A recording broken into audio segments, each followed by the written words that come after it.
嘿，各位，欢迎回到光之评比。上一集我们已经看过了台北文华东方酒店的大厅，还有房间里面那些让人眼花缭乱的小细节，大家还记得吗？我就用这几段画面来帮大家快速的回顾一下，顺便也先跟大家说声对不起啦，这集拖超久才上片，因为我真的是一个电脑白痴，所有的剪片从零开始学，真的是血泪交织啊！加上平常工作也不少，所以时间一晃就没啦，真的超想有一个剪片师来拯救我。好啦，废话不多说，这一集我们就继续深入走一圈，看看这一间被称为台湾顶规的酒店代表作，是不是真的每个环节都顶呢？还是说有些地方我们可以好好的聊一下？晚餐时间，我们搭着电梯来到了酒店的3楼，这里就是今天晚上要吃饭的地方雅阁。一出来，整个空间突然安静了下来，安静到会让你下意识的放慢脚步的那一种静。雅阁是台北文华东方酒店的粤菜中餐厅，这间餐厅是由季玉堂所设计的，就是那位很擅长用光影跟材质讲故事的那个设计大师。他常常把空间搞得像电影场景一样，这里也不例外。一走进来，你会发现这里不是那种炫技型的奢华，而是一种有分寸的静谧高贵。它所用的木质、玻璃、金属拼贴出来的层层光影，空间错落有致，动线设计让人一转弯就会发出惊叹。这种气氛说白了就很像上世纪初大班风格的大户人家才会有的不炫富但什么都对的感觉，不是华丽，而是沉稳不张扬，却处处透露出有备而来的厚实与底气。用餐区桌位之间的距离很舒服，每一桌都有一点自己的空间感，讲话不会被隔壁干扰到。餐桌上的摆设简单对称有逻辑，很明显是把中餐的仪式感做到了极致。洗手间我也去看了一下，一样空间干净利落，金属镜面还有食材的交错，让洗手间这个功能区域也一样备受重视。我们现在回到餐桌上，这个是今晚的菜单，大家可以按暂停慢慢的看一下。而餐桌上的 XO 酱我本来蛮期待的，结果光用闻的就没有什么干贝的香，吃进嘴里一开始还有一点鲜味，但尾韵整个都不见了，非常的虎头蛇尾，没有那种大海味道的感觉。今天搭配的茶是香片，品质不错，淡雅顺口。接下来就进入了今天晚餐的主轴。帮您准备的是我们的美食菜，那分别的话有我们的鱼子酱小花枝、我们的盐水卤脆豆腐，然后雅阁叉烧华以及我的楼鸡。手到拼盘的第一个鱼子酱小花枝，它的花枝非常的小一支，吃起来的口感不太讨喜，如果换成大片一点，或许吃起来会好一点。而这卤脆豆腐，这个反而出乎意料的不错，外脆里嫩，搭上这个紫薯叶一起吃下去，清爽好吃。叉烧黄的蜜汁味是有的，咸甜适中，外层色泽也漂亮，但是猪肉本身是有一点骚味的，我觉得肉的等级可以再挑一下。这个葱油童子鸡我真的不知道该怎么说呢，鸡味有点恶心。第二道雅阁菜鱼羹，菜鱼羹里面有青斑鱼、红萝卜、丝瓜、木耳、蛋花还有干贝丝，汤头非常的滑顺，味道是有层次的，有将食材的香气煮出来，让我很快的就将这碗鱼羹给喝完了。接下来这一道 XO 酱鲈鱼炒虾球，虾子本体不错，但可能发泡过头，咬下去竟然有点诡异的脆弹，好险 XO 酱的味道有挽救了一些，整道菜的调味还是有撑住。这道桂花蜜梨香醋骨的排骨外衣，层处的味道香而浓郁，可圈可点。但这个排骨炸得过久，所以吃起来偏硬，选的部位还有很多碎的骨头，吃起来很不顺口，是挺可惜的。而这一道金桔瑶柱烩银丝看起来很高级，实际上是蛮平淡的。汤底是用鸡汤、火腿还有南瓜去熬，但香气不太突出，反而被干贝盖掉了。配上菊花的清香倒是有搭到，不过整体还是不够惊艳。而这道蒜香和牛炒饭我蛮喜欢的，粒粒分明，蛋香、和牛的香气都有出来，是一个很稳定发挥的主食。进入甜点的环节，这道香茅爱玉冻绝对是今晚我最喜欢的一道。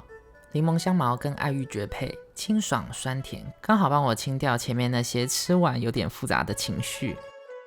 最后上的是一盘小点，还有招待造型可爱的寿桃。饼干是咖啡口味的，我觉得蛮好吃的。麻糬则是书外面卖的。寿桃的莲蓉内馅就普普通通咯。甜点的部分还有绿豆糕跟草莓大福。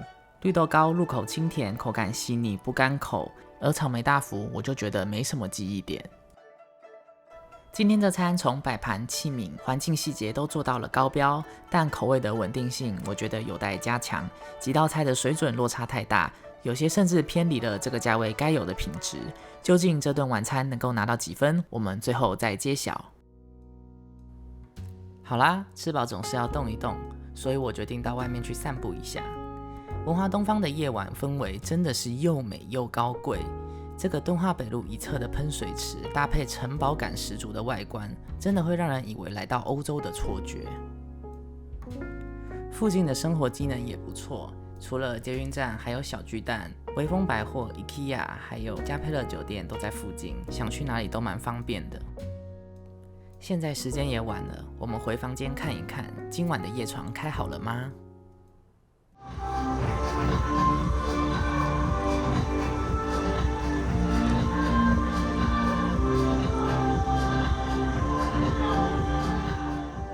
一进门，除了有文华东方的主题音乐外，地垫、拖鞋、矿泉水、玻璃杯都已经摆好，还附上了一张书签，上面写着宋代王充的精诚所至，金石为开。连我乱丢的充电线也都被卷得整整齐齐，并用魔鬼毡束带绑好。这种无声胜有声的细节，真的是打中了我。浴室也重新被整理过，毛巾、备品都已经补好了，马上来泡个热水澡来放松一下，顺便点开音乐。这个空间的静谧感真的是让人很快的就进入了休息模式。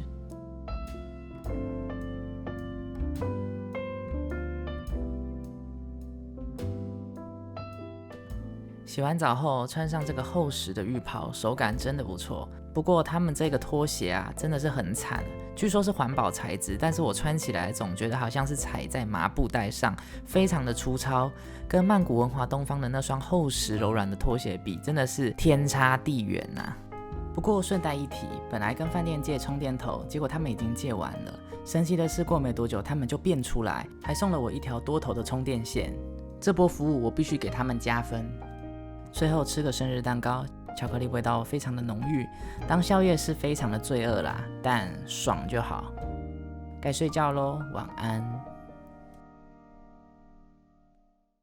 到了吃早餐的时间啦，一走出电梯就来到了文华的早餐餐厅。我先说这个法文名字 Café on the Trois，我到现在都还是念不顺，也不知道念不念得对，干脆直接叫它文华咖啡。其实连现场的工作人员都是这样子叫，省事多了。餐厅门口前的沙发区空间用得十分奢侈，非常的宽敞，附带有艺术气息。每张茶几上都放了各种姿势的小胖子雕塑品，让人会心一笑啊。这间餐厅的设计师其实跟雅阁是同一位 Tony Chi。如果说雅阁是老派大户人家的格局，那文华咖啡就像她现代孙女，时髦明亮，但是底蕴还是有的。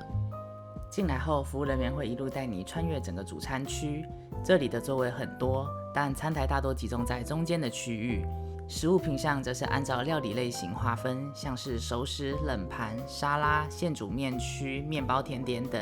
整体空间明亮通透，搭配大量镜面、铂金色、银白色与自然光线，让这个空间在早晨的时段特别的有精神。而我们这一次选择的是靠窗的位置。而我最喜欢的设计是墙上的这个犀牛头，它带有强烈的视觉冲击感。而这个镜面天花板其实是 Tony Chi 他的招牌设计之一，他称之为 Invisible Design， 意思就是你可能不会特别注意到它，但它会默默影响你对整个空间的感受。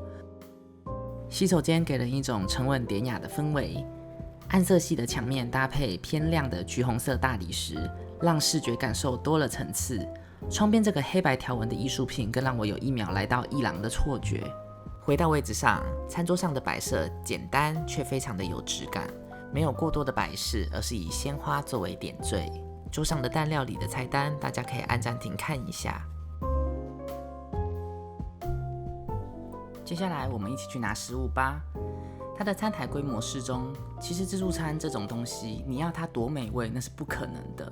毕竟这种东西也不是单点一份一份的去做，但是从补餐的速度就可以看得出经营者的态度。文华这一点它是不错的，没有让我遇到食物被拿完而迟迟不补足的情况。热食区中西式餐点的选择还算充足，但没有什么令人惊艳的地方。现点的面食区今天提供了牛肉面还有云吞面，另外起司、冷盘、沙拉、水果、乳制品、麦片这些区域也都划分得非常的清楚，就是冷饮跟果汁的选择少了一点。不过说到面包糕点，这一区的选项就真的多很多，而且看起来都蛮有水准的。其实之前我就吃过他们家文华饼铺的东西，老实说真的都不错吃，所以这一次还没有开动，我就已经对他们家的面包蛋糕充满了期待。如果硬要鸡蛋里挑骨头，那就是他们的面包都做得有一点大，吃几个就饱了，会让自助餐爱好者的战斗力瞬间下降。一坐下我就先锁定这一颗巧克力可颂，看起来就很可以，咬下去那一刻真的有点惊艳，外层酥到不行，里边又有奶香的湿润感，完全不干柴。里头的巧克力也是认真挑过的那种，如果这颗在街上卖，我真的会买好几颗回家。而我在蛋料理的菜单上点了一份欧姆蛋，老实说就是一份中规中矩的欧姆蛋，该有的湿润度、内馅的软嫩感都有做到，火候也控制得不错，不惊艳但稳稳的，安全过关。再来这一盘热食区的组合，这个杏片虾卷，皮厚到像是在吃三流茶楼的冷冻点心，虾饺跟烧麦就更不用说了，一吃就是食品工厂出来的味道，先 pass。这颗班尼迪克蛋吃起来就像是把一颗蛋丢在炸过头的面包上，两个味道各走各的，完全搭不起来。老实讲，外面咖啡店的班尼迪克蛋都直接屌虐这份。再来是现煮面区的牛肉面跟云吞面，牛肉面的红烧汤头香气浓郁，这个给过。但是这碗云吞面，我吃了就生气。云吞这个词是广东、香港一带的用词，而你叫云吞面，照理讲就应该要用竹升面。结果他给我一碗白面，汤头又清淡的像是煮菜水，整个口感跟风味完全不对，有种被欺骗的感觉。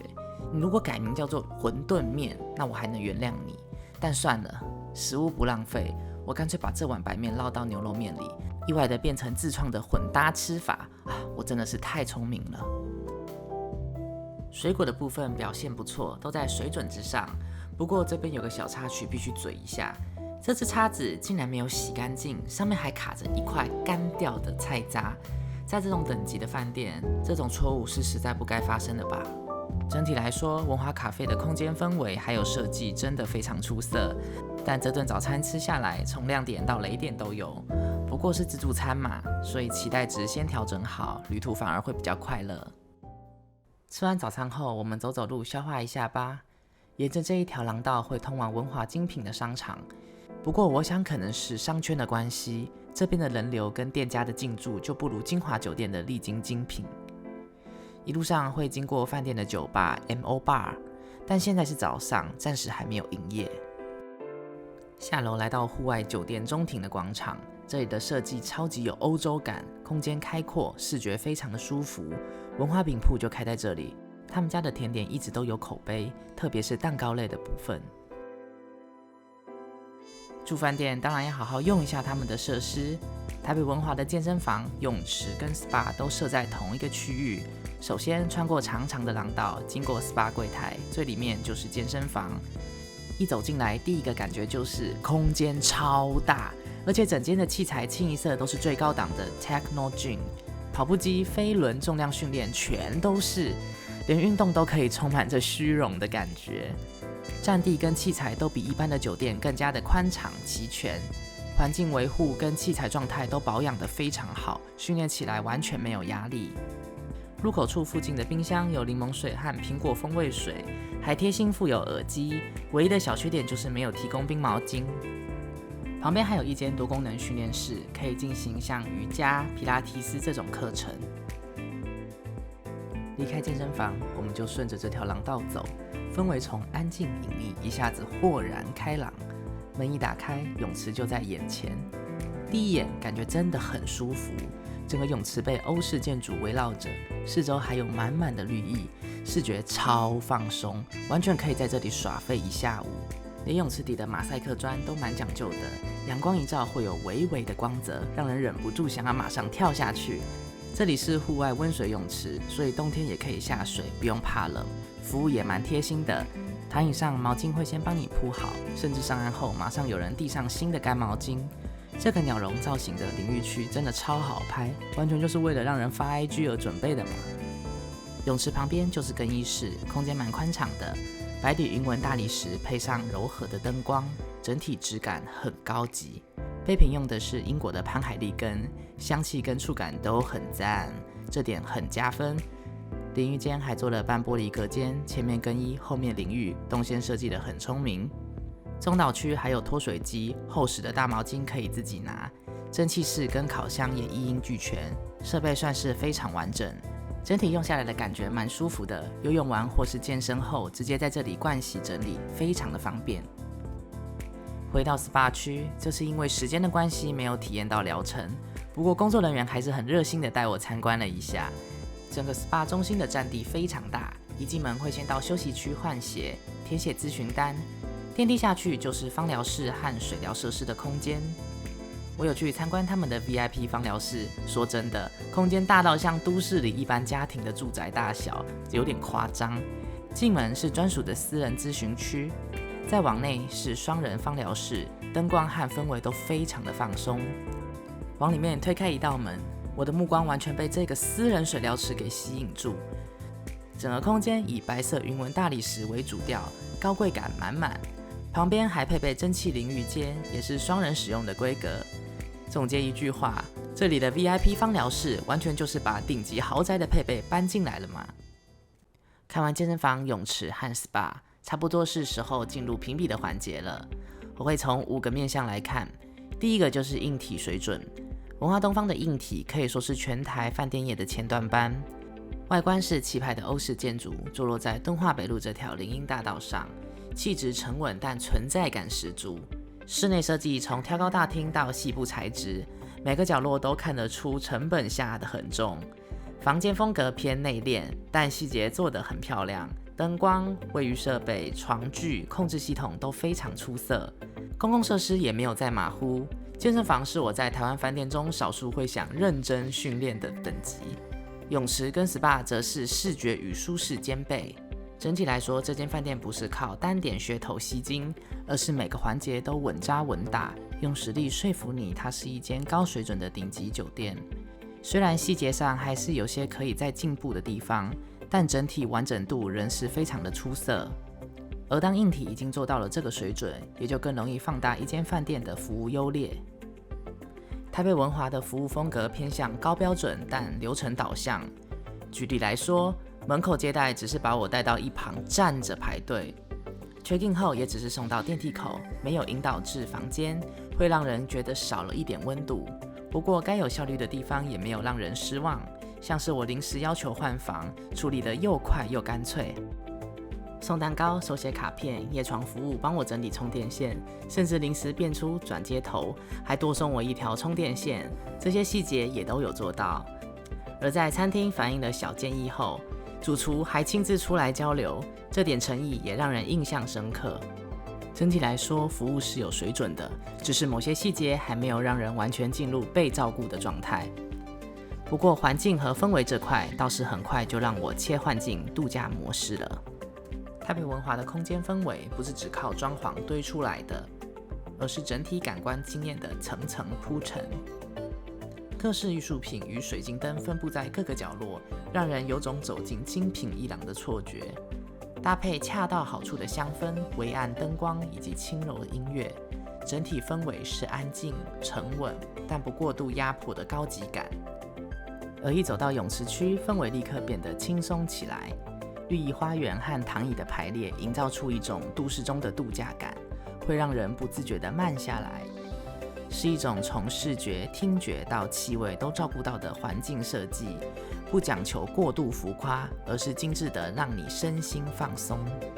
餐饮这部分我的感觉比较复杂，晚餐菜色水准有些参差，有几道菜还需要再调整，虽然也有些表现稳妥的，但以米其林1星来说，还不到让人印象深刻的程度。不过用餐服务很好，主厨还愿意亲自出来聆听意见，这点值得肯定。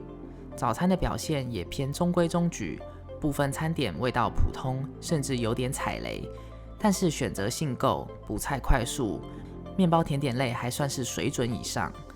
整体来说，这间饭店的餐饮体验、硬体与服务的环节都非常的出色，但菜色本身还有进步的空间。这次入住的是台北文华1博20的专案，含雅阁双人晚餐跟自助早餐，价格大约是17000多台币。以这间饭店的品牌跟等级来说，这个价格在合理的范围内，但称不上便宜。硬体明显下了重本，餐饮和服务则是有进步的空间。整体来说，性价比不算突出，但对于想要体验文华东方品牌魅力的人来说，仍值得一试。而且透过它的官网去订房，即便没有含早餐的价格，也能透过文华东方的会员礼遇去添加早餐，我个人觉得蛮不错的。所以整体来说，这次的5大面向，我分别给了硬体4.4，服务4.1，环境氛围4.2，餐饮3.7，性价比4.0颗星。我也有设定各项比重，综合这些项目的加权分数，这次的总分是4.1分。而这次台北文华东方的总分就落在我设定的月光级，也就是4.0到4.4的区间，最高级的日光级是4.5以上，而星光级则是落在3.5到3.9之间。那么这个我所定义的最高等级日光级代表的又是什么样的体验呢？日光级是我心中象征顶尖品质的级别，这类饭店往往近乎无可挑剔，不论是服务、设施、整体氛围，甚至连细节上的打磨，都展现极致的用心与一致性。他们值得专程前往，甚至成为旅程中的目的本身。他们是耀眼的存在，如同万丈光芒照亮整趟旅程，代表的是品质的巅峰与极致体验。月光级是我心中象征优秀且值得推荐的体验。它不若日光那般耀眼夺目，但如同夜空中的月光，能在黑暗中温柔照亮旅途，陪着旅人走过每一段放松的时光。这类饭店通常在服务、设施与氛围各方面都有稳定水准，有些甚至具备独特风格或贴心细节，是会让人愿意特地绕点路也想体验的那种存在。虽然在某些细节上或许还有进步空间，但整体的感受已经令人满意，值得推荐，也足以成为许多人心中的口袋名单。星光级是我心中象征稳定可靠的体验，或许他们不如前2级那样让人惊艳，但整体表现稳定，服务得体，设施到位，在旅行中能提供安心无虞的休憩时光。这些饭店就像夜空中的星辰，光芒虽然不耀眼，却依然在漆黑之中闪烁自己的存在感。他们或许没有铺张的华丽，也不一定每一处都打磨得很细致，但核心体验是经得起考验。在众多竞争者之中，这些表现良好的饭店依然展现着自己的价值，也因此我会愿意推荐给正在寻找稳健旅宿体验的观众。好啦，以上就是我这次入住台北文华东方酒店的完整体验，有让人惊艳的地方，也有些可以更好的细节，但整体来说，依然是间有水准、值得关注的饭店。如果你也正在规划旅程，希望这支光之评比的影片能像一束微光，成为你旅途中可靠的指南。下一集我会带大家一起搭乘长荣航空波音777的商务舱，从台北飞往多伦多。究竟我是怎么一路被喂到快要撑死？而这款反鱼股式的商务舱究竟舒不舒服？也请各位按赞、订阅、分享、开启小铃铛。我们下回见，拜。